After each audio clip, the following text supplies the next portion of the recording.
Ba tayo? Tapos na no? Umian na. Mamaya. Pero bago tayo umuwi, may ipabaon si Lord sa atin. Yan. At ang ipabaon niya, palaging sinasabi ni Pastor Arman, ay ang salita. Laging ganun no? At di lang basta salita, kundi sasamahan pa tayo pauwi ng banal na Espiritu. Pray ng Diyos.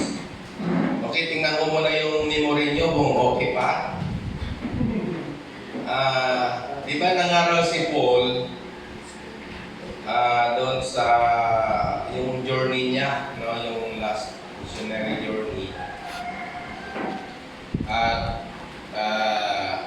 mayroong doon sa isang bahay, ay may nakaupo doon sa upuan, sa bintana. Yung pangalan nun? Yutiko. Yun, alam na pala niya. Yun tinatanong ko eh. Ibig sabihin, meron kayong gift of prophecy. Oo. Oo. Ganun ba yun? Naalala ko yung yung magpahula silang dalawa. Kasi meron doon may mga galing na manghuhula doon eh. Pahula tayo. Sige, punta sila. Magkatok. Sabi nga sino yon? Sabi niya, ayaw ko na magpahula. Bakit? Hindi siya marunong manghula eh. Sino tayo?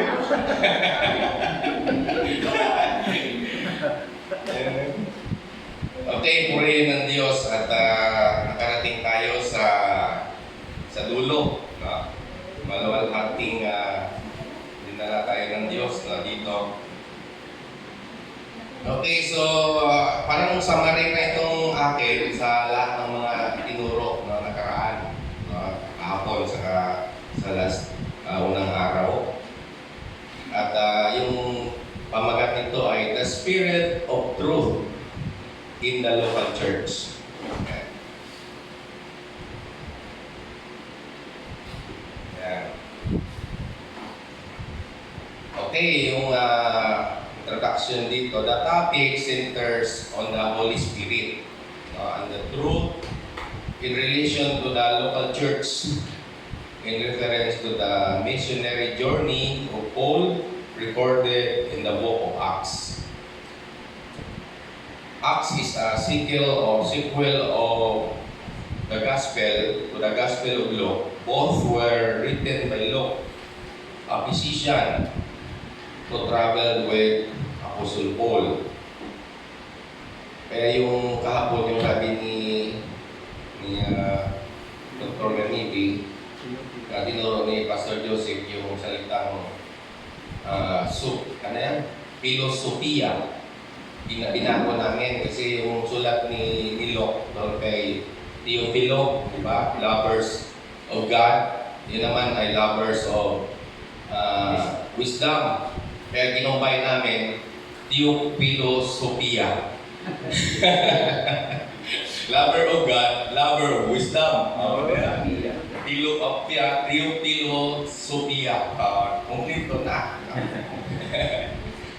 Kasi si Dr. Ganidi, may magtakni-takni ng mga bagay-bagay. Para maging theological yung teaching niya. Kaya ganoon rin siguro tayo, parang nahawa na.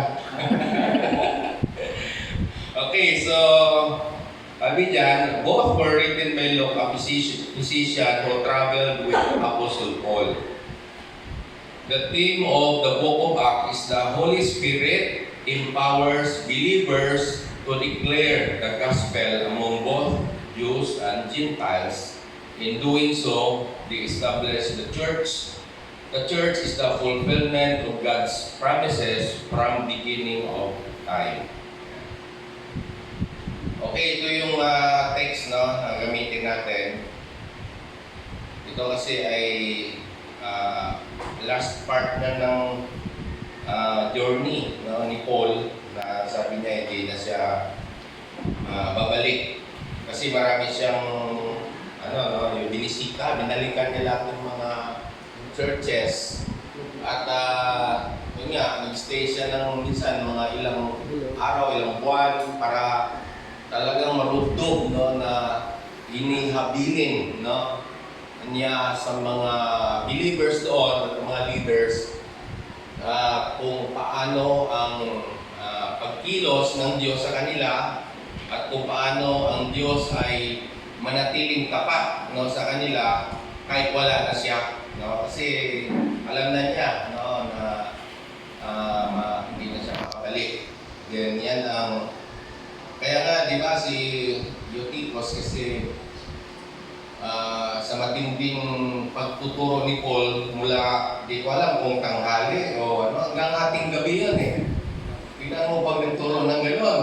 Tapos, nakatulog na siya, nalaglag na. Tapos, namatay. Tapos, inano ni Paul, di ba? Yung mouth-to-mouth resuscitation. Pinag-pray. Gumaling. Ngayon, sa atin, siyempre dito, baka may makatulog dito, mahulog sa upuan, mamatay. Wala si Paul, kaya hindi na kayo ma-revive. Kaya yung isip tayo. Pero ibig sabihin, doon yung matindi, no, yung kanyang desire na ituloy, no, ang gospel o yung pamumuhay nila, no, bilang mananampalataya. Okay, Acts 20:22 to 31. And now, compelled by the Spirit, I am going to Jerusalem, not knowing what will happen to me there.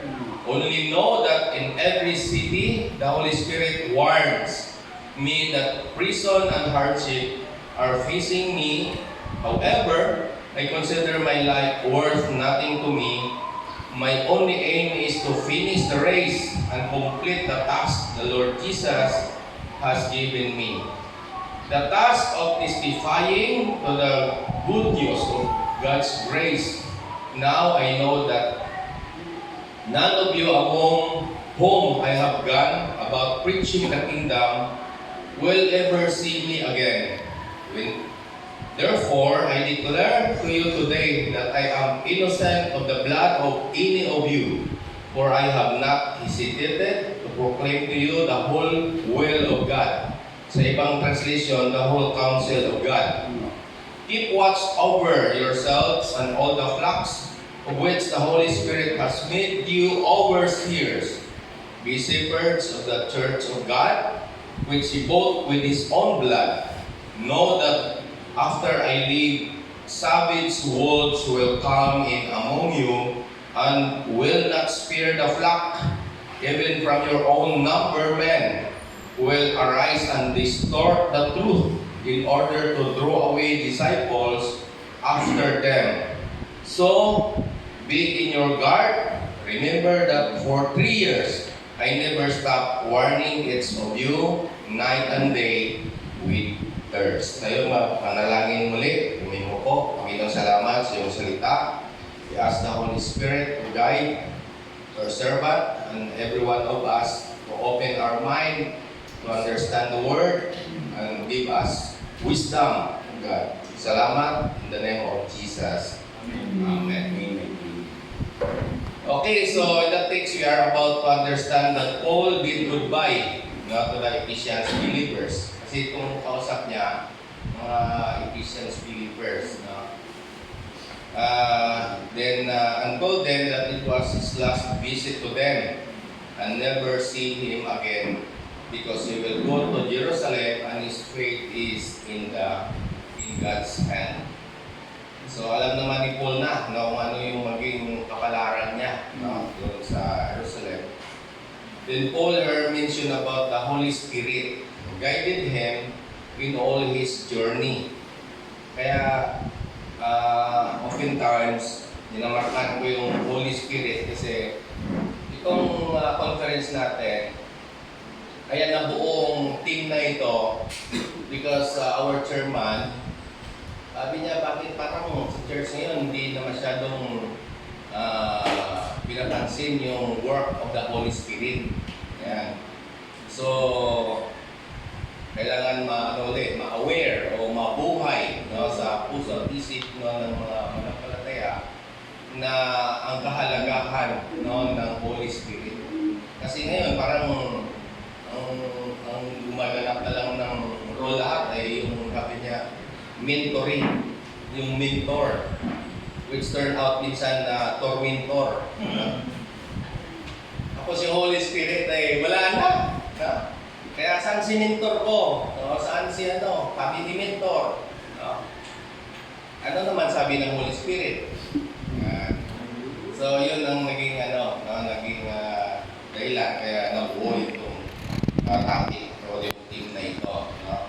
So dito, Paul here mentioned about the Holy Spirit guided him in all his journey, that kept him courageous and firm in every action and decision he made. Ayan.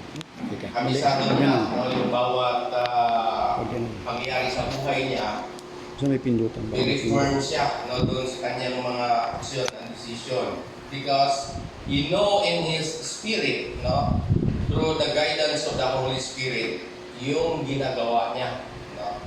Here is the 3 points that mentioned in this text about the role of Holy Spirit in him as missionary unto the local church. Okay, so number 1, the Holy Spirit compelling. Sa ibang translation ay bound, bound by the Spirit. Sa kanya naman, dito sa NIV, compelling. So, all compelling by the Holy Spirit. The word compelling means not able to be resisted or refuted. Ibig sabihin, pag nabiyag siya ng Holy Spirit, hindi siya pwedeng mag-resist. Hindi siya pwedeng tumanggi. Mag-alipay pa.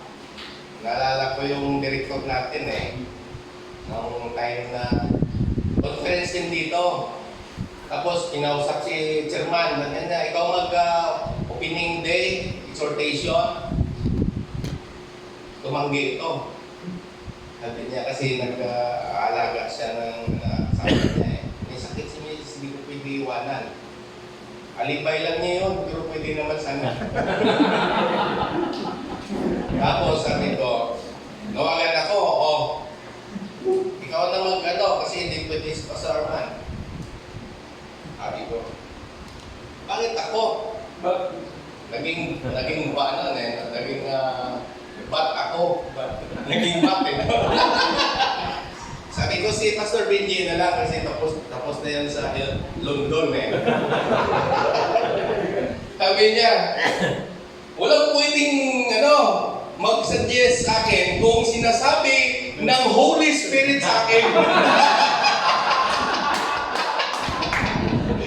Sabi ko, ganun ba? Sige, pag sinabi sa'yo, wala na akong masabi. Go na ako, go! Holy Spirit na yun Sabi ko nag-ibig ko sa itong director So, ito si Paul, sinabihan siya ng Holy Spirit. Diba? Nakamalinaw naman yan. Compelling. So, ibig sabihin ay cannot be refuted. Then, sabi niya, inspiring at give conviction. So, in other translation, bound by the Spirit, si Paul. Okay. I-ano natin to, i-reiterate natin dito sa Acts 21. Sinabihan siya ng Holy Spirit na pupunta ng Jerusalem, and yet, mayroong paglilinaw o clarification, mayroong natawag na office of the prophet. Kasi ito yung office na minsan ini-ignore na rin natin. Hindi na masyadong binibigyan ng pakalaga. Pero sa totoo, kasi yung turo na pag naganap ng lahat ay mawala na yung mga gift na yan, di ba? Tapos manatili na lang yung love, faith, and hope.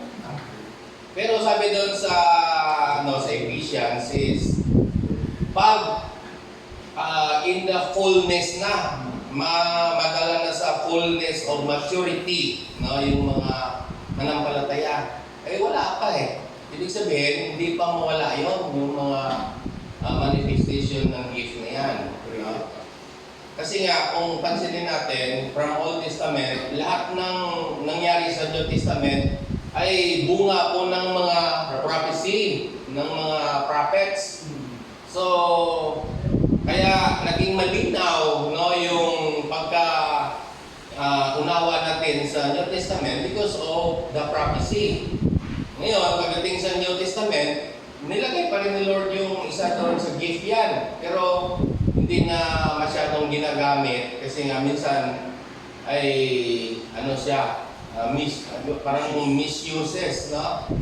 Parang wala sa tamang paggamit, no? Pero kahapon naman, nilinaw naman ni sa teaching ni Pastor Benji na ang prophecy, it will be tested in time. Ibig sabihin, maging authentic siya sa panahon na habang lumilipas ay kapag nangyari na. No? So, pero meron din namang ano na agad-agad, no? The prophecy is all about the situation. So ito yung nangyari kay Paul, no?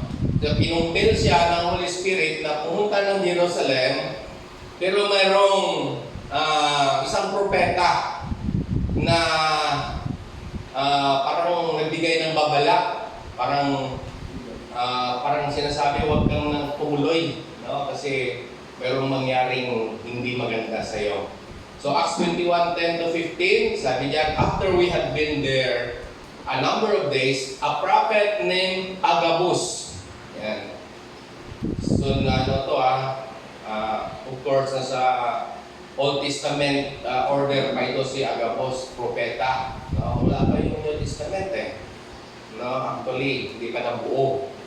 So, parte pa siya ng Old Testament. Even the Lord, no, yung pangaral niya, nasa Old Testament na ano pa yun, no? Na era, hindi po yun sa New Testament. So, come down from Judea, coming over to us, he took Paul's belt, tied his own hands, tinalit sa kamay niya, di ba? And fit with it and said, mayroong tawag ng gesture, no? Tinali na sa kamay, saka sa paa. Malupit, no? Hindi lang basta oral, kundi mayroon pang demonstration, no? Talagang matindi yung nito. Then sabi niya, the Holy Spirit says, yan again the Holy Spirit says, in this way, the Jewish leaders in Jerusalem will bind the owner of this belt and will hand over to the Gentiles. When we heard this, sabi ni Lucas, we and the people there pleaded with Paul not to go up to Jerusalem. Sabi niya, huwag ka nang tumuloy, Paul. May magyari sa'yo doon, di maganda. Talagang parusahan, kahirapan ka. Noon, may imagine nila siguro sa isip nila kung ano mangyari kay Paul. Gutay-gutay siya yung pagdating doon. Kaya sabi niya, huwag ka nang tumuloy. Then Paul answered, why are you weeping and breaking my heart?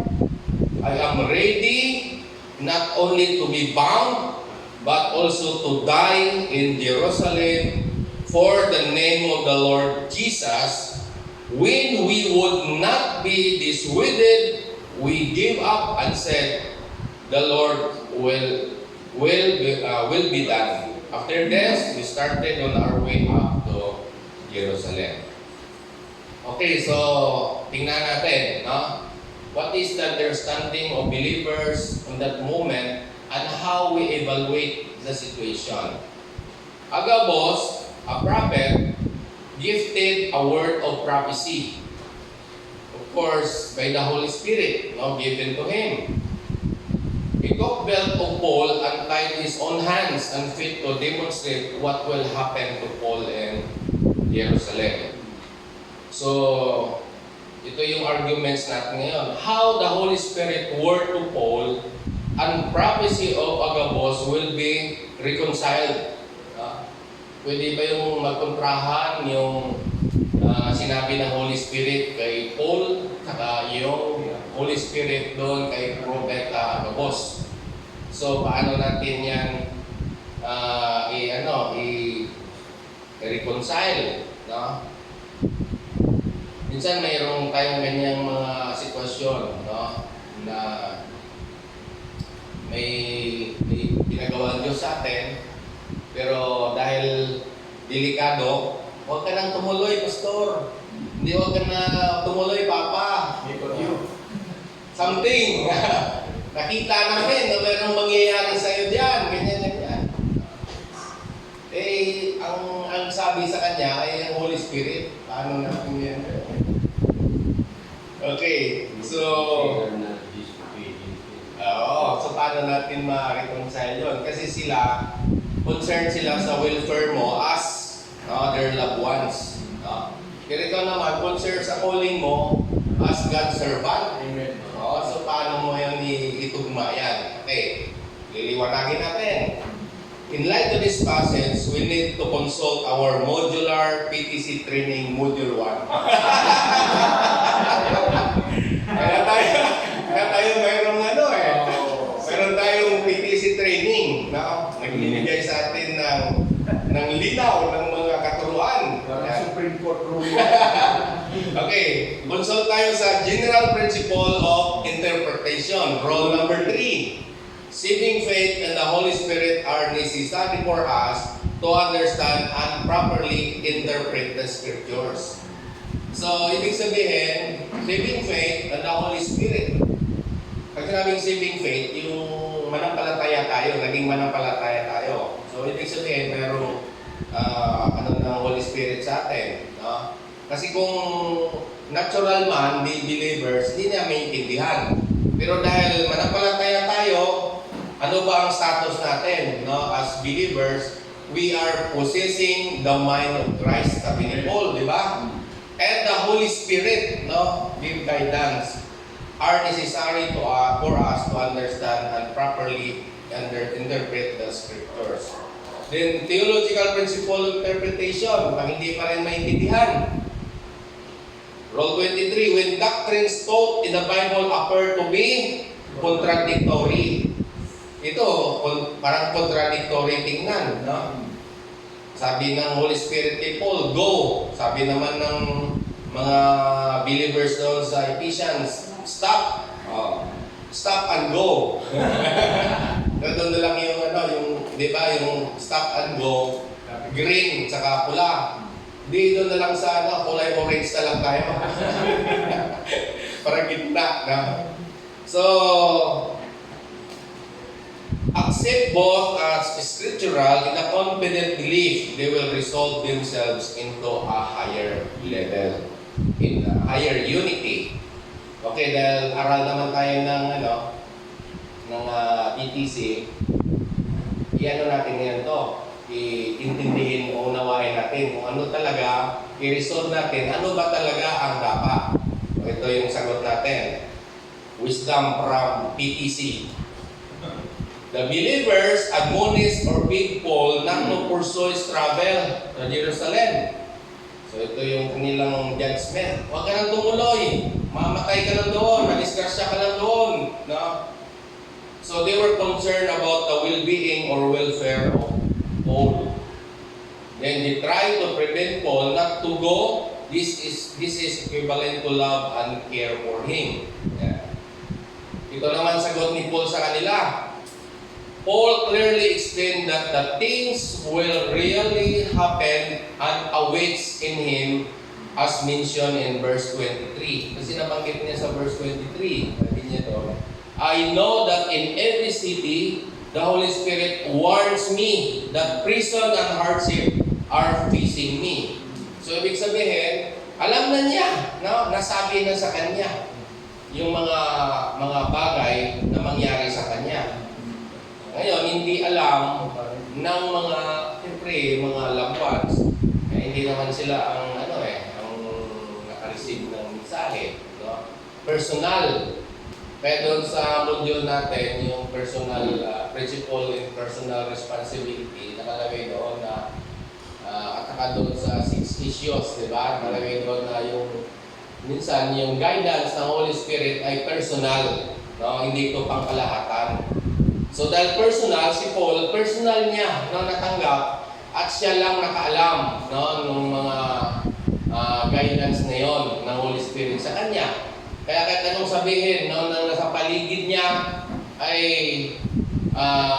hindi, although tinatanggap niya, pero ang decision na to go ay sa kanya po yon. No? Otherwise, ganun din naman sa atin, no? Pero minsan, ano rin, napigilan din tayo eh. Kagaya nung, abang gumagawa ko itong lesson, nag-reveal yung Holy Spirit sa akin. Kasi meron pala akong gift of, gift of, parang apostolic anointing. Ibig sabihin, to raise, to develop, o tutulungan yung mga kapwa lingkod, no? Para mapatibay. Yun. Oo, mapatibay. Ngayon, dahil gano'n, gusto si Pastor John sa Pasico, bago lang siyang pastor ko doon. No? Saka sa Silang Cavite, bago din yun, si Cipriano Ramos. Tinawagan ko sila, gusto nyo matin ng conference kasi may conference tayo para lalong titibay at lalakas yung yung paglilingkod. So sige na, go na sila, no? Pero sabi na, Pastor, wala kami pang registration eh. Siyempre, yun eh, yung pioneering. Sabi ko, bahala ng Holy Spirit, no? Sa registration. Go! Kaya, si Pastor, napunta dito. Siya. Pero yung isa sa Cavite, sabi niya, Pastor, aalis ako dito tanghali kasi may meeting kami sa morning ng Korean group na partner namin. O sige, habol ka na lang. Tapos pagkahapon, tinanong ko, on the way ka na? Eh, Pastor, hindi ako natuloy eh. Bakit? Kasi dinausap naman kami ng mayor. May meeting rin kami sa kanya. Akala ko pinigilan siya ng Holy Spirit. May meeting siya ng mayor. Kaya hindi na ako makatuloy. Sabi ko, ang Holy Spirit na nga lang sabi sa'yo. Naisip ko lang ba?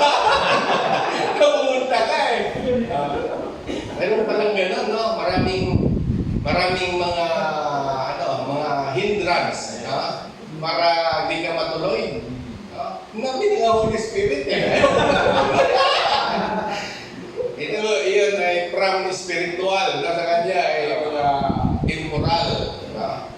So, ewan ko kung makatulog yun. No? Kaya dito sa Arman, yung kanyang church dyan, bubunga na lang kulang eh. Pinadala ko yung picture kay Brother Sam. Gusto mong tulungan to? Tinignan niya. We'll see, nabi niya. Tapos nawala na. Kalimutan na lang niya. Pinalo ako one time. Yun na lang, hindi ko na ulitin yun. Sabi ko, paki-update kung ano ang respond. Hindi siya may mini-message siya. Tapos rin niya, dinilit din niya. Hindi ko alam kung anong contents nun. So, sabi ni Pastor Arman, kamusta na versa? Hayaan mo na, pag kinausap ng Holy Spirit, hindi yan makatulog. Isang araw biglang tumawag sa akin.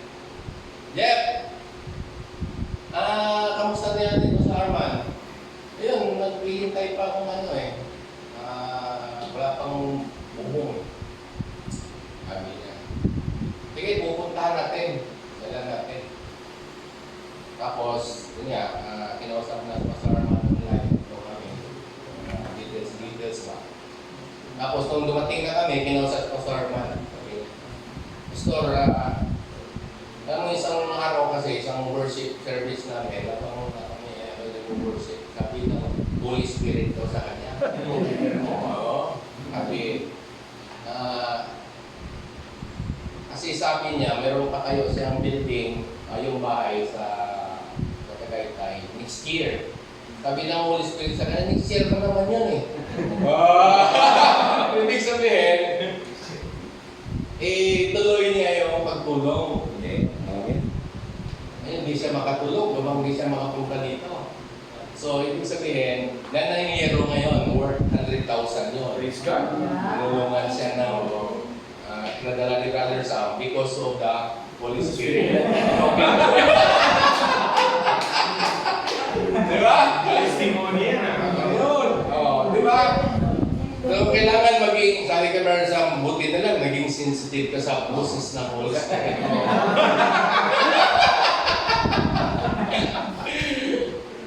At hopefully, tumawag pa sa akin kagabi, sabi niya, ilan ba yung pastor na mag-conference? Sabi ko, mga 30. Nagla ko yung picture, namin nila. Sabi niya, magpadala ko ng mga damit. Yan. 3 sako. Pero bago yun ha, hindi yun. Baka pwede nilang hati-hati yun. Kung hindi man, dahil tapos ng oras, tayo baka dadalhin na sa Totoonin. So hopefully na makarating mamaya. Nawa sabihin ng Holy Spirit sa ako. Di ba? Depende sa pangungusap ng Holy Spirit. Okay.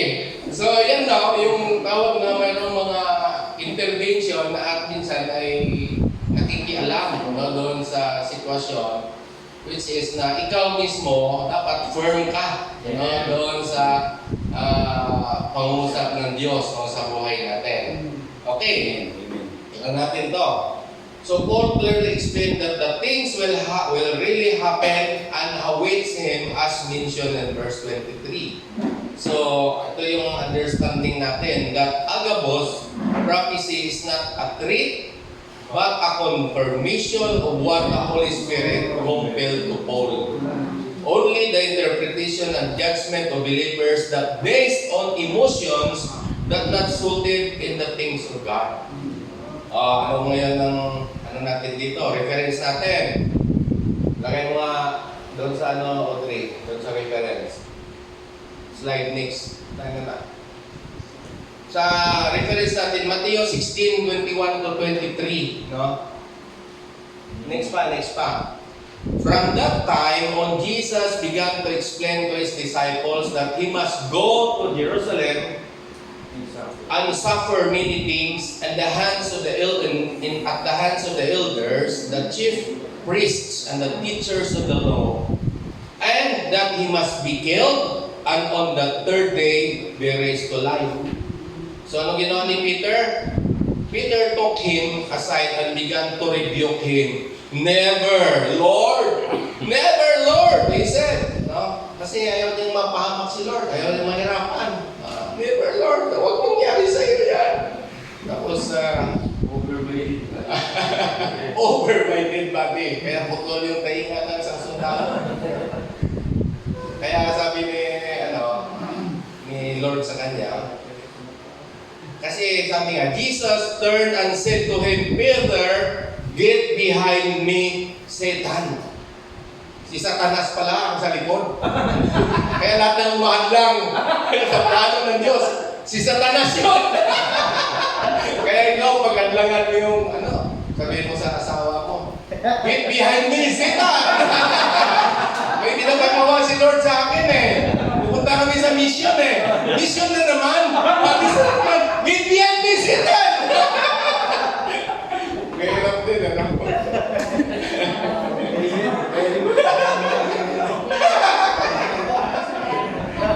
Yung business ko, ganun dati. Business namin.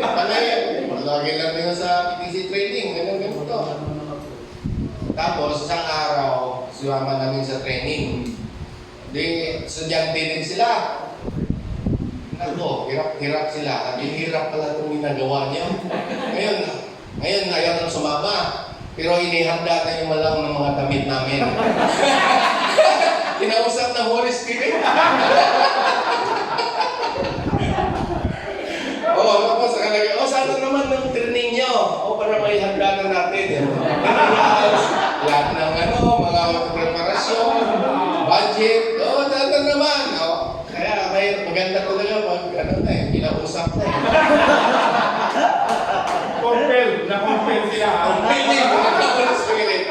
So, ito yung nangyari kay Peter, di ba? Kasi, ito, maintindihan natin uli na in-influensyahan uli ni Satanas si Pedro na huwag mangyari sa iyo yan, Lord. Kung hindi mangyari, paano yung aking mission na iligtas yung sangkatauhan pag binigyan mo ako? Di ba? Yan yung mission ko eh. At mamatay nga ako eh. Malinaw yun sa kanya sa Panginoon. So, you are a stumbling block to me. You do not have in mind the concerns of God, but merely human concerns. Kaya kailangan yung mga asawa natin, sa mga member natin, kailangan may mind the concern of God. Kasi kung wala, hindi tayo susuportahan. No? Kaya si Pastor Manalo, di ba sila yung in charge doon sa food. Doon sa Solano kasi may kaya naman yung mga doon eh. May abogado, may administrator ng school. Sabi niya, kami nang bala sa food, magluto. Pati pangluto. Yung pagkain siya rin nag-provide. Sabi ni Pastor Arman, ba't mo sinabi yun? Sir, kaya naman nilang mag-provide ng pangluto. Kahit kayo magluto. Kaso lang, compelled by the Holy Spirit. At kung i-evaluate natin, kasi ngayon maraming di ba, tumutulong, bibigay ng mga pledges nila. Pag mayroon kaming training, mission, ba sobra-sobra pa naman sana. Amen. So, ito yung evaluation natin na kasi kung sila doon lang ang mag-provide, ay itong mga dapat ay mag-contribute ng mga member ay wala silang reward, di ba? Kasi sila na doon eh, reward sa kanila lang eh. Kaya minsan, pinaparating natin sa pero gusto nyo mag-support in mission, di man kayo makarating, and yet you can provide financially as part of the mission team. Amen. At you will be rewarded for that. Amen. Ay kung hindi natin ni-involve, tayo lang may reward.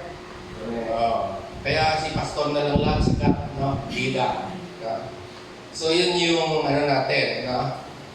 So ito ay, sabi dito ay kaisipan, no, ng human concern kumpara doon sa kaisipan na mula sa Diyos. Okay? Application natin. Audrey, balik mo doon sa application. Nakaka ba nag-permit talaga? Doon, dito. In light of Paul's compelling guidance of the Holy Spirit, it clearly showed that he ran through to the call of God in his life. And to relate this in our life, there is instances that we have word from the Holy Spirit and somebody interpret the way the group of believers advised Paul. We see it in human point of view, emotion, mercy, care as brother and sister. Pero si Paul very firm, no, doon sa kanyang conviction dahil siya mismo ang nakarinig. So ganun din naman sa atin, no? Ay kailangan maging malinaw sa atin kung ano yung pinapagawa ng Diyos. Amen?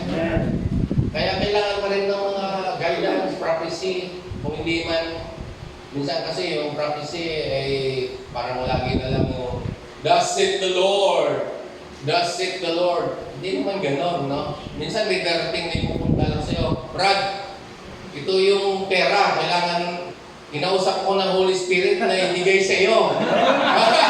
Hindi na ako mga tanggin yan, Holy Spirit mo yan eh. Di ba? Prophecy rin yun, di ba? Sana ganon lahat yung prophecy, no? Hindi na mahirapan yung mga pastor. Buat membro, kinakausap, pastor, may pausap ang Holy Spirit sa akin. Ibinigay ko raw itong mga Okay, so mayroong reflection tayo pagkatapos nitong seminar natin. How we balance it in our life and ministry. So magandang dibatihan ko mamaya, magdidibati tayo. Di ba? Holy Spirit eh.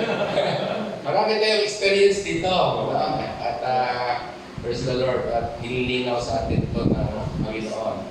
Okay, the second part, 1.2, the Holy Spirit guidance to Paul.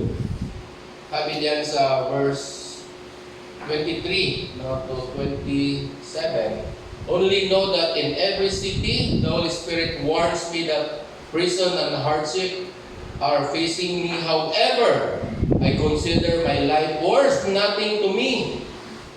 My only aim is to finish the race and complete the task the Lord Jesus has given me, the task of testifying to the good news of God's grace. Okay. So, malinaw, no? The Holy Spirit warns Paul what will happen to him in this journey as missionary. So, ano na siya, kumaga sa ano, ay alam na niya, no? Kung ano ang mangyayari sa kanya. Kung ano yung gagawin niya. Lahat ay alam, pinapatid sa kanya, no, ng Panginoon. So, Paul hardship in ministry is foretold to him since the beginning. Yung chapter 9, no, na nagpakita ng Lord sa kanya, ay pagkatapos pinuntahan siya ni Ananias, no, inomisyon ni Lord si Ananias para puntahan si Paul at sabihin sa kanya yung mga dapat niyang gawin. Sabi diyan, verse 15, but the Lord said to Ananias, go, this man is my chosen instrument to proclaim my name to the Gentiles and the kings and to the people of Israel. I will show him how much he must suffer for my name. So ito yung ano sa kanya, no? Yung sabi ni Lord. Paul already told that what hardship he is going to endure as gospel minister, and he prepared himself whatever happened without regret, only to finish the task. Sabi diyan sa verse 24, however, I consider myself worth nothing. To me, my only aim is to finish the race and complete the task the Lord Jesus has given me, the task of testifying to the good news of God's grace. So yung task sa kanya, alam na niya dahil di ba doon sa prophecy, no, na ginawa sa kanya sila ni Barnabas doon sa prayer and fasting na ginawa ng mga believers, mga leader, si Peritome, Paul and Barnabas for the work set for them para sa mga Gentiles. So malinaw na ang task ay sa Gentiles, hindi sa Hudyo. Kaya tayo minsan, yan naging problema. No? Imbis na sa Gentiles, doon tayo sa Hudyo. Hudyo kasi ay, ano yan eh, mga prosperous, mga mayaman. No? Mayroon laman ng bulsa. Dito tayo. Kasi doon sa ano, hirap eh. Doon walang pera. Kaya sa training natin, nadamay lang kami ito kay ano eh, sa aming mentor eh. Ang mentor namin, it turned out sometimes tormentor din namin. Kasi siya, doon sa grassroots, mga may hirap, no? Na yung unang training na ginawa nila ay yung isang lugar doon na ano yata, Quezon yata yung mahaba yung puso na ng asawa ng pastor. Kaihik ng kalan kasi nga kahoy, no? Ang ano, yung gatong basa. Wow. Kaya ginagawa niya, bibili siya ng ng kalan, bibili siya ng tangke. Sabi niya, pero hindi na kayo mahirapan. So, yun yung ministry niya eh. Talagang ano yun, tulong. Marami siyang ginagawang gano'n.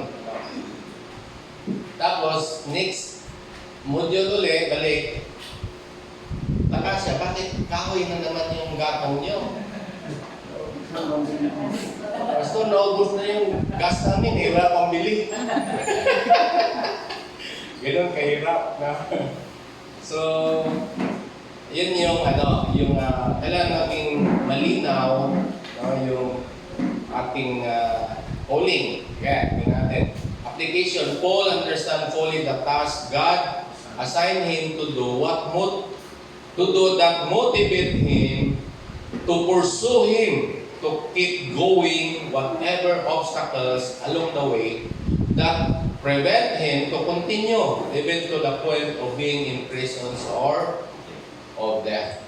Ito yung reference natin. Jesus said to his disciples, whoever wants to be my disciples must deny themselves and take up their cross and follow me. For whoever wants to save their life will lose it.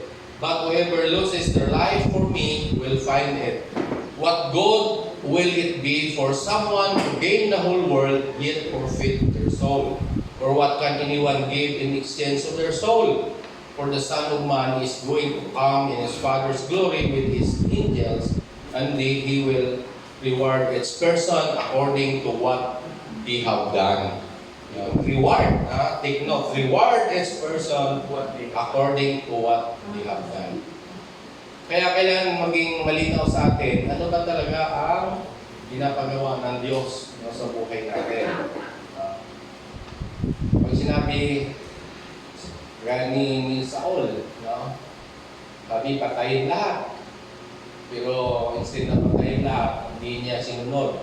What happened? It goes the kingdom, natanggal siya. Bakit yung parusa? Nawala siya sa pagiging hari. At hindi lang siya, buong angkan niya. No? Nawala. Because siyempre dahil hari siya, kunting mali, malaking responsibilidad niya. Kunting mali lang, malaki yung effect. Kay Moses niya di ba? It caused him not to enter the promised land. Dahil hinampas lang niya yung bato. No? Kasi sabi ng Panginoon, magsalita ka sa bato. Eh, bes na magsalita, ay hinampas niya. Ano naman, na-stress na siya, galit na siya. Matigas ng ulo eh. No? Pero huwag natin gawin sa church yun. Delikado tayo. Pinagahampas natin ulo na naman yan.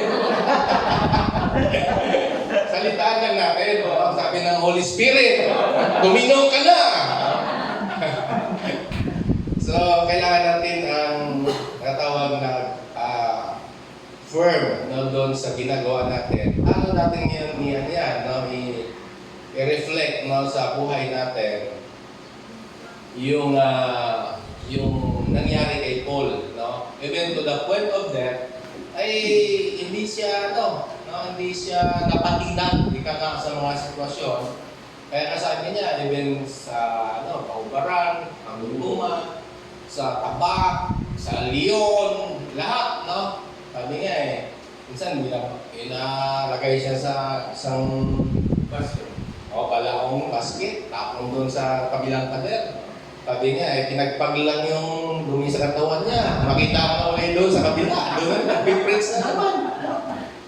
Kasi nga, sabi niya, tinawag ako para sa mission na ito. Pag hindi ko ginawa, masumpa ako. I'm cursed if I will not do this. No?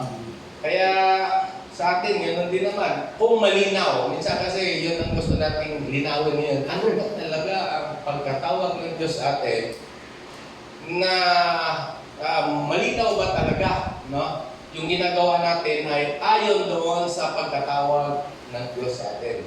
At malinaw ba na talagang tinawag ba tayo ng Diyos, hindi lang tinulak? Kasi may tatlong bahagi ng pagkatawag eh. Pinili, pinilit, pinilipit. Saan ka doon? Ako kasi parang parang pinilit lang eh. Kasi yung aming bintan kong pastor, punta ng misyon sa India, hindi naman ako nakapag-aral pa ng Bible school noon. Working pa ako. Pero active ako sa church. I am one of the leader of the church. Pero hindi pa ako ready actually. No?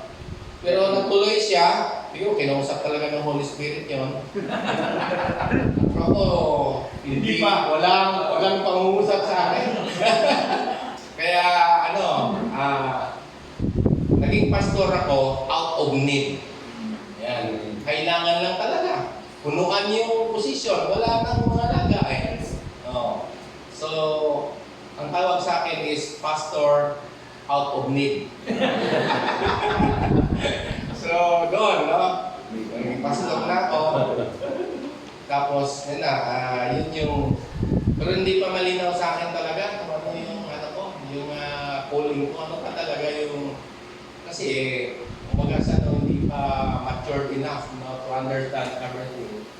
Tapos, nag-aaral ko ng Zion Ministerial Institute. At doon sa Zion, pag graduating student na kayo, bago kayo graduate, mayroon na tawag na presbytery. At itong mga teachers namin, talagang hindi sila basta lang mga tawag doon, yung mag-prophecy na out ng talagang they are gifted. Parang si Agabos, no? Talagang sharp and gifted, no? Ngayon, siyempre, paano mo mapatunayan yung gifted sila? Sabi nga, ay tested. No? So, 22 years na yon na nangyari. 2001 ang graduate namin sa Zion Ministerial Institute. At 2001 at 2022 na ngayon, almost 22 years. No? At kumbaga sa ang aming prophetic word na binibigay ng mga teachers ay nakaano yun sa sa dati kasi cassette yung record na cassette tape, hindi pa uso yung mga tapos wala pa DVD na lang cassette pa lang. Pagkatapos inulat nila sa sa hard copy. Kaya ako ay mayroong oral prophecy, saka mayroong written prophecy. Diba, Torah, mayroong oral Torah, saka written Torah. Sa akin naman, oral prophecy sa oral. Written. Okay. Si-share ko ito, hindi para ipagyabang, kundi iklaro ko lang sa conference na ito na kung paano naging malinaw sa akin ang pagkatawag ng Diyos. Kasi sabi ko nga, nagano ako sa Church Planting Institute, CPI, para maging church planter at maraming mga ginagawa namin, no? Noong mga time na yon, kagaya dito sa Antipolo, no? We are attempting to church plant in Sitio Camanda. Nagkaroon namin ng structure doon, anyet hindi rin natuloy. Sa Marikina Heights, nagkaroon na ng house church doon, no? Anyet hindi rin natuloy. Sa La Colina, mayroon na rin pasimulan doon, Antipolo. Sa Cainta, ako sa Marikina. Lahat yung mga ginagawa ko, nasimulan lang, hindi na nabubuo eh. Kaya, hindi pala yun yung calling ko. Ayon doon sa prophecy, no, word of prophecy na binigay, wala yung church planter doon. You will become church planter, wala pala doon.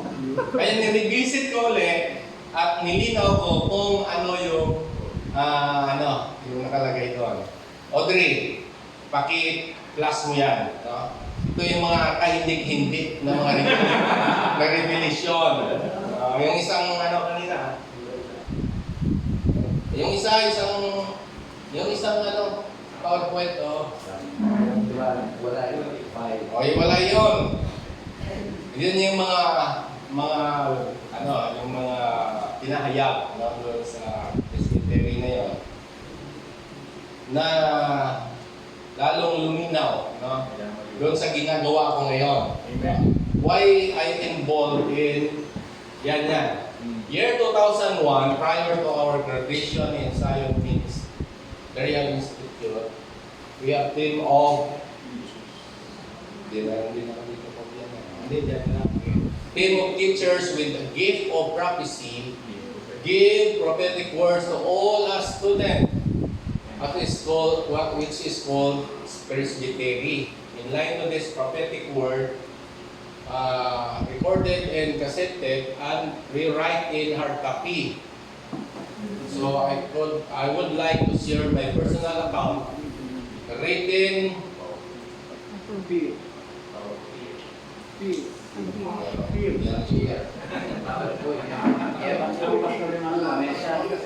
dito na, okay lang. Hinahadlangan ka. Hinahadlang sa akin. Alam mo naman. Kabila. Okay, sige lang. Dito na naman sa... Okay. Then, I would like to share my personal account written, appeared in PowerPoint. I examined back. Then, for a long time, archived in almost 22 years, I evaluated why the past ministry I am doing did not prosper, although it gave lot of experiences and memories. Hindi ko naman disregard yung mga bagay na yun. Naging part ng experience sa akin. No? Pero tingin ko walang reward sa langit yun. Kasi sabi ni Lord, pinturahan mo ng puti, ang pinintura ko itim. Diba? Hindi ko sumunod eh. Okay. I give lot of experience and memories. Now I find out that my calling is exactly what I am doing now. Okay. Prophetic words. For the Lord has placed, parang gayahin ko yung Norman Helms na gano'n ito sa akin eh. For the Lord has placed a heart of compassion within you. He has placed a heart of peacemaker with you. Kita mo, peacemaker pala ako, hindi troublemaker. And you have heard when you have seen the needs of the sheep, but you have also seen the wounds in the body of Christ. And we are seeing the division among the churches and among the pastors. So body of Christ, ibig sabihin yan kasi sa body ministry yung ginagawa namin eh. At ako rin nagtaka, sabi ng mga church namin, bakit pastor lagi kang diyan sa akma, sa ibang natin dito, hindi yung masyado concentrate. Kasi doon sa G12, kailangan focus. Hindi ako nag-focus. Calling pala ako susunod doon sa system focus. Kasi nag-G12 din kami eh. No? Pero ngayon, wala na. Okay. Sabi diyan, to be peacemaker and to be a healer, the Lord shall continue to raise thee up, not only in your local church, but He shall raise you up among the brethren and among the pastors to be a peacemaker, to be a healer, to be a uniter, to be one that shall help to teach and to encourage others, to build together and to build something that shall be greater than just your local church. For you shall help to build the body of Christ stronger within your community. Tama to, no? Parang kung nakita ko, na pag kami nandiyan na namumuno sa akma, gumaganda yung takbo. Pero pag iba, nagkawindang-windang eh. Totoo po yun, no? So, stronger within your community, you shall go forth to testify in other places and to show works that God shows in you in the next years. Other places, di ba? Ito yung ginagawa natin sa PTC. Through the unity of the brethren, for you shall build not just in your local church, but you shall also build among the churches, and you shall see something much greater than what you are just able to do, because you will honor the Lord shall honor you, He shall place His honor upon you, and other pastors shall even see you as honorable. Kaya tawag sa akin yung bishop, archbishop.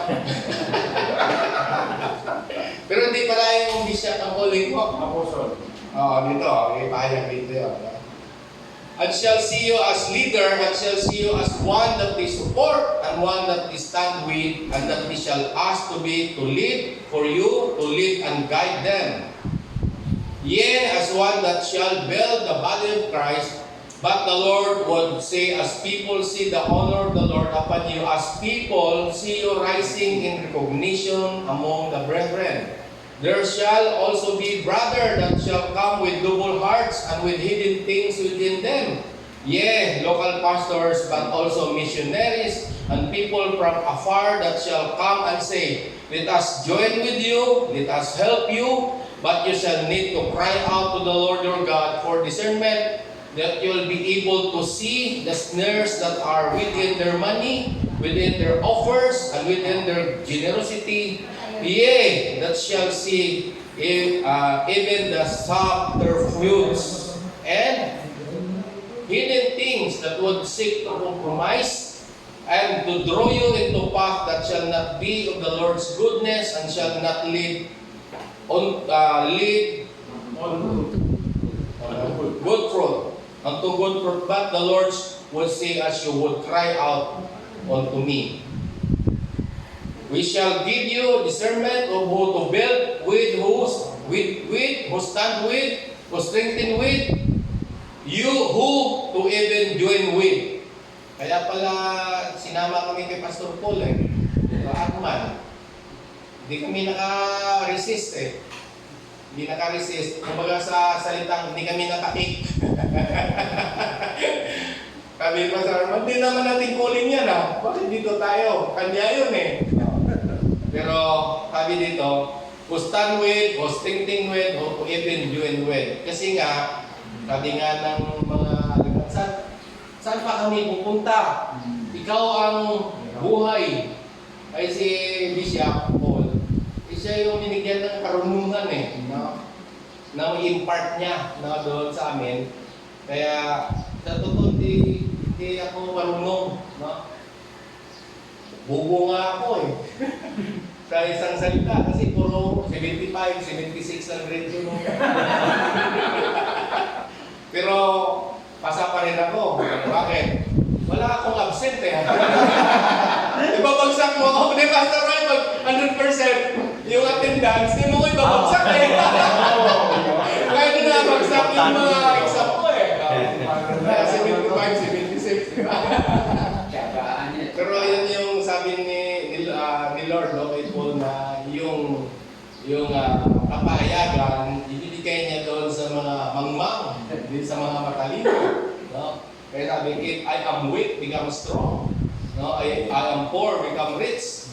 Ibig sabihin, kasi kung ikaw ay halos walang laman yung utak mo, dali lagyan ni Lord ng laman. Ay kung matalino, wala may laman, nagalin pa muna yun, bago lagyan. Yan ginawa kay Paul, di ba? Matalino Kaya kailangan siya ni, yung niya. Hindi, siya yung Gamaliel. Kailangan alisin mo na yung laman niya, palitan ng bago. Yung old wineskin ay palitan ng new wineskin para malagyan ng bago wine. Kasi kung hindi puputok, sabi niyo, di ba? So, ganun ng So, sabi diyan, who to commit yourself to who to even commit your church to join with, and you shall build something much greater than your church is able to do. You shall stand, and shall stand even to be recognized among pastors as one that is greater than just a pastor or teacher. For the day, last nito, for the day shall come when the Lord shall give you the apostolic honor. Apostol pala. Hindi pala bishop. Apostolic honor among brothers, for shall be seen as a peacemaker, as a healer, as a builder, that many shall come to in the years to come, to rejoice in the Lord your God, and continue to cry out with a heart of compassion, as a peacemaker, but also cries out for the discernment that you shall know who to go with and to do, not compromise, to commit yourself to join with, says the Lord. Amen. Peacemaker pala ako. Amen. Pastor Arman, hindi naman peacemaker yan, kundi yan, aawayin niya yung yung babangga, di ba? Pero ako, yung lahat ng iba, naging hindi niya masyadong kaabay ba? Ka-friend. Ako wala, friend ko yun. Kahit na kaaway nila, friend ko. Yung friend nila, friend ko rin. Kaya peacemaker nga talaga. Kaya huwag na kayong pumunta kung yun ang ginagawa ng Lord sa akin. Yan na, Kaya ibig sabihin, ngayon, malinaw na hindi ako church planter. Sabihin naman ng tawag doon. Kasi ang aming organization ay ang niya talaga church planting eh. No? Kaya nga, Gates of Praise Global Mission in Christ. Pero hanggang ngayon, wala pa rin kaming church sa ibang bansa. Pero global. Sabi ko, kayaan mo lang, yan? Vision yan. Yung vision kasi, pwede kasing mangyari Pag namatay ka na. pag mating na si Lord. May vision. O di kaya, hindi mangyari sa panahon namin. Sa darating niya ang relasyon. Okay, so yun nga, apostolic dito nakita ko rin yung yung application. Doon sa Iloilo, mayroong pastor doon na binisita namin. He is about to leave dahil hirap yung ministry, pupunta siya ng abroad. Si Pastor Abner, sabi ko, Pastor, itong church mo, malaki. Malaki naman yung compound. Pwede ka magtayo ng preschool dito. Para source ng income nyo, same time mo pang So, madaling salita, Pastor Abner ay meron na siyang preschool and elementary na high school na mayaman na siya ngayon. Tapos doon sa Lamot, Vivacia, Vizcaya, nagkasya rin kami doon. Pastor Romy, yung pinaka-pastor doon, is about to leave. Sabi niya bukas, alis na ako kasi hirap na talaga ako dito. Kaya nakasumbit pa nung mating kami. Ang aking allowance kasi dito, 30 pesos a week. So, pinag-pray namin. Then after 2 years, tinanong namin yung isang member na nakita na, Pusta ni Pastor Rocky? Pastor, hanggang ngayon nandoon pa. Ibig sabihin, parang yung ministry na pinagawa ng Lord sa akin is parang restorative ministry. No? Ministry of restoration sa mga pastor na nanghihina. At the same time, kaya si Pastor Binti, ginawa mga pugado, di ba? Ano mo yan eh? Nakahanap ko yan kahit saan pumunta eh. Kanda kaya yun. Nag-hunting ng mga ginto hanggang saan. Pero nung may kasal siya, nandun kami. Ninong! Kasi meron akong pangako sa kanya. Pag ikasal ka, nandun ako. Kaya inaaway sila ni Pastor Paul, ni Pastor Arman, pero kami, peace pa rin. Peacemaker eh.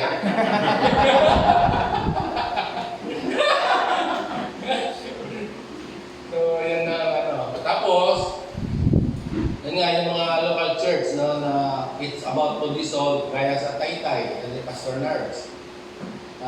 Yung Taytay, dissolve na yung church namin doon. So, para habi ko ma-restore, ay doon na muna kayo sa Antipolo Church. May jeep ako noon na pampasahero. Tuwing linggo, susundo sila doon. 2 years yun, na atid sundo sila. Hanggang finally ay sabi ko, pwede na tayo mag-start tuloy doon sa inyo. Sa house muna. Then nagsimula na kami ng gawain. Then eventually, si Brother Sam, nag-partner sa amin. Ginayuhan kami ng church building doon. Amen. At yung church building na yun hanggang ngayon, excess, saka malaki. At lalong pinarami yung member. Mas marami pa nga sila kaysa amin sa Antipolo eh. Yan, si Pastor Nards na sabi ko mag-pastor ko na, may calling ka eh. Sabi niya, parang natulala sa yung calling na talaga ako. Baka mayroong kuliling. Nakausap yung misis niya, sabi niya, pastor, wala pa naman yan eh. Hindi man nakapag-aral ng Bible.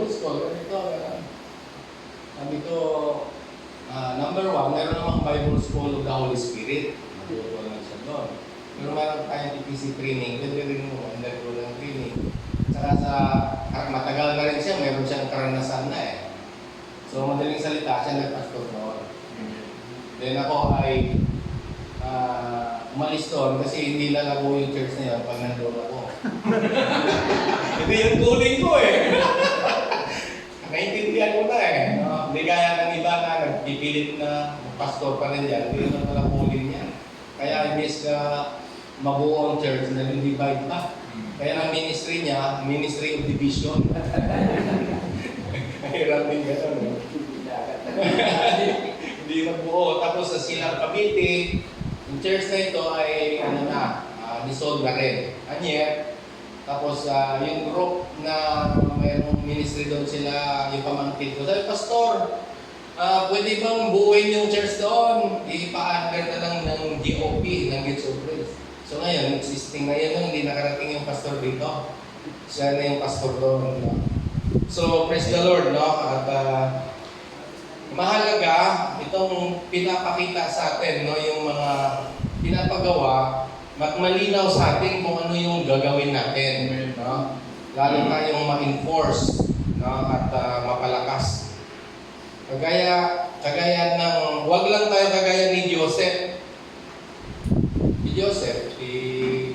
Hindi po si Joseph na. Sinira niya si Jacob, no? The dreamer. Mayabang eh, no? Kayong mga kapatid ko, luluhod at yuyuko sa akin. No? Kasi may panaginip siyang gano'n eh. Anong nangyari sa kanya? Patay ka. Ibig sabihin, kung mayroong personal, buti na lang, hindi pinahayag hindi ko tinitin, ngayon pa lang natin nanulito eh. Kung hindi, baka mayabang naman ako. Oy, pero ako apostolic. Buti na lang, no? Minsan tinatago lang yun. No? Nilalabas lang siya kung kailangan. Gaya ngayon. No? Si Maria, di ba? Nung punta dyan ni Gabriel, ikaw ay manganak, ganito. Sabi doon, tinago ni Maria sa puso niya. Ibig sabihin, hindi siya mayabang. Oy, ako yung, nanay ng Misaya! Sabi na ko, may sayang ka siguro. Di ba? Pero yun nga, tinago niya sa puso niya. Kung kailan dapat na ihayag. Si Paul, ganun din naman, inihayag lang niya pag kailangan. Inutusan ako ng Diyos na magpahayag, mahal na hari, ganito yung vision na pinakita sa akin, ganito, ganon. Sabi niya. So, ibig sabihin, timing, yung papayagan na dapat. Amen? Okay na? Meron pa eh. Ito yung reflection natin. Who and what motivate us to keep going and what the only task God wants us to accomplish. Ibig sabihin, kung hindi naman pinapagawa, gawin mo, huwag mo lang gawin. Kasi minsan, nagtaka, bakit yan ang ginagawa mo? Dapat ito.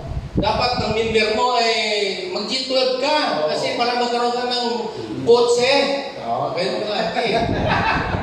Kasi sa G12 lang mag-contribute kayo ha. May bilan si pastor ng kotse. Kasi naglalakad ka lang eh. Yan ang hindi yan ang calling natin eh, iba. No? Okay, sa number 2, the Holy Spirit appointing, verse 28. While they were worshiping the Lord and fasting, the Holy Spirit said, set apart for me Barnabas and Saul for the work to which I have called them. Specific. So after they had fasted and prayed, they blessed their hands on them and sent them off. Tama naman ginagawa natin, nataas yung lay hands. Pero hindi tumba. Hindi na-slain kami. Na-slain in the spirit. Na-slain. Ano nangyari ngayon? Ay yung bakla, na-slain, pag tayo, bakla pa rin. Hindi nagbago eh.